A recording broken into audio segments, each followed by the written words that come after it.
Good morning and a warm welcome to Little Talk. Today we are here with David Waite, who's one of the best basketball coaches in West Midlands, currently training the BCU teams, the girls and the boys BCU teams. Welcome, David. Okay, David, you've been coaching the basketball teams of BCU for such a long time right now. So how would you rate the teams as such, and how do you think have they improved gradually? I'm sure they must have improved what they were before you started coaching and what they are right now.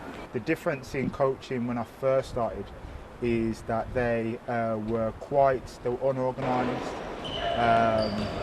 Obviously they had their own ruling. They had people who were there who organised everyone to come together and didn't really want to take on the role of, because we had 40 people coming to training, having to say to certain people, oh, you can't play this week or you can play this week. So in terms of the men, they've come along leaps and bounds because I've put that organisation into their training sessions. So now when they come there, they're organised, they're ready to go, and they're focused on the task ahead. When it comes to the games, they're more focused as well. They know when they could have performed better. For example, the last game we had, we could have performed tenfold better than we did.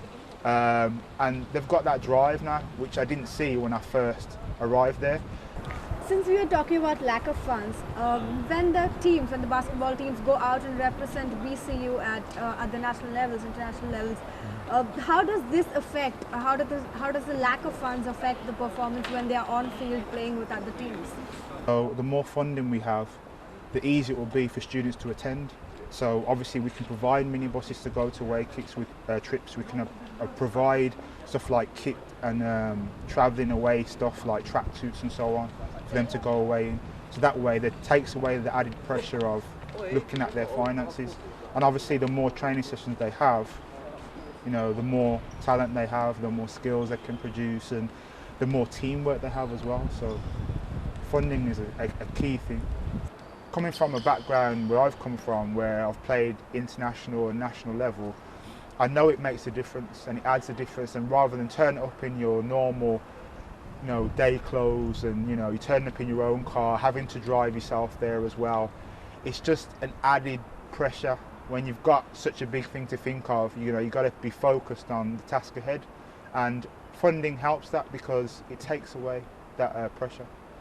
And also if we had like some sort of team tracksuit or uniform that they could travel in, which would help obviously advertise BCU and also help advertise Student Union, and just basically that we're in a basketball team. It helps with motivation, it helps with your professionalism, and when you get there you're focused on what you're doing. And from the university's aspect, do you feel any lack of initiative as such? It's just the main thing of having more sessions. The more sessions we have, the easier it will be. The 40 men I have coming training, we can split them up so that people that don't want to play basketball at the higher level or in competition can come to a session in the week and just play. If you're involved in something and you've worked hard to get there, and on top of that you're getting benefits from it, like you've got a kit you can walk around with, advertising that I'm part of this community, then it gives you that sense of pride as well. So funding is always needed, and it's always a bonus towards teamwork and helping build skills.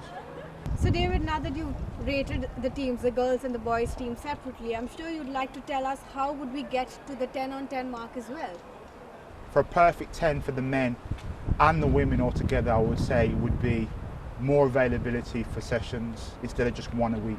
So both teams have moved along quite quickly, and really I think if we had more funding for more training sessions, we would be in probably a better position than we are right now.